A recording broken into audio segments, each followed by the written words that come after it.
Welcome back to the second season of Maxwell En-Route. Once again, we have Mr. Jiun Ean Ban from Maxwell Chambers on the mic as our host. Together with our guest speakers, he will bring us on a journey into the art of negotiation.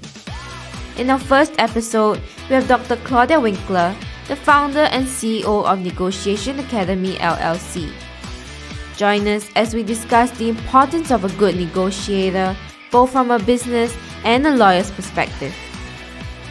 Welcome everyone back to another episode of Maxwell En-Route podcast, and we're now starting season 2, which is a new topic called negotiation. And we want to explore negotiation as a concept, some of the techniques that people use, some of the arenas in which it's really very important but very diverse. And we're very privileged that today, kicking off this series, we have with us Dr. Claudia Winkler. Dr. Winkler is an Austrian lawyer, and she's the founder and CEO of the Negotiation Academy, LLC. She has lived across 4 continents. Where haven't you been? And she's trained more than 10,000 professionals, to basically give them negotiation skills and confidence. And she's worked with Tier 1 law firms, Fortune 500 companies across all over the world. And she supports clients with customized in-person and self-paced online training in 126 countries. That's actually amazing. So welcome, Claudia. Thank you. Pleasure to be here. Yeah, and I just want to start off with a controversial question. You, as a lawyer, do you think lawyers are good at negotiation? Oh, all right, you're going straight for the kill. I'm going straight for that. Some are. Some lawyers certainly are. I think that the troubling question is, do they live up to expectations? Right? Because the challenge is more that people have very high expectations on lawyers to be good negotiators, because in some sense that's our job description. Right. Negotiate all day, every day, if it's based on what's our case strategy going to be, or if it's a term or a clause or a deal or a dispute, it's all negotiation. So for the average person out there, the perception, the expectation is that lawyers must be really good at it because we do it all the time. But do lawyers actually do the negotiation, or do the clients do the negotiation with the lawyers advising them? So both. Okay. It's a collaboration, because the client comes in thinking, I have a legal problem. Mm-hmm. One of my favorite quotes from one of my professors back at Harvard, when he said, you need to remember, clients don't have legal problems.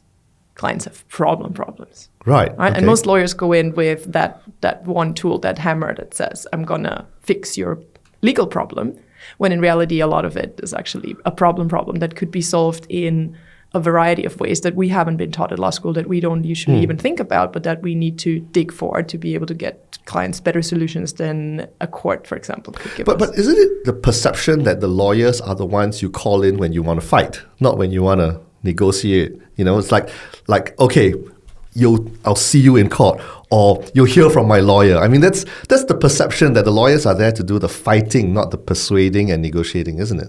So that's but that goes back to that quote that he said, right? Clients don't have legal problems; they have problems. Because if you think about it, the moment a client usually comes, when do they come to us?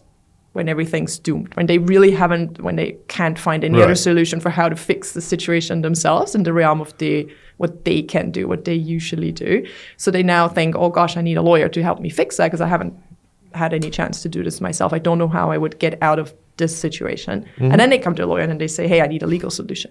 Okay. And they give you that position, right? For those who are trained in negotiation, there's the iceberg, the position and the interest level. Right. And clients will always bring you position. They will come and say, sue this person, right, which may not actually be in their best interest. They just feel that now that I've come to a lawyer, because I haven't been able to figure this out in my own realm of possibilities, now obviously I need a legal solution. That's what they think.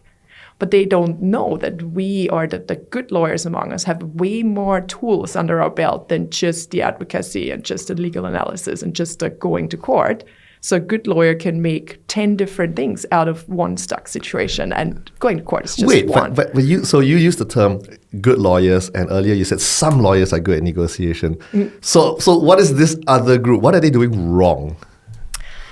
Besides using just the hammer for every problem out there, is that really what you're alluding to? And what does it mean that you're using this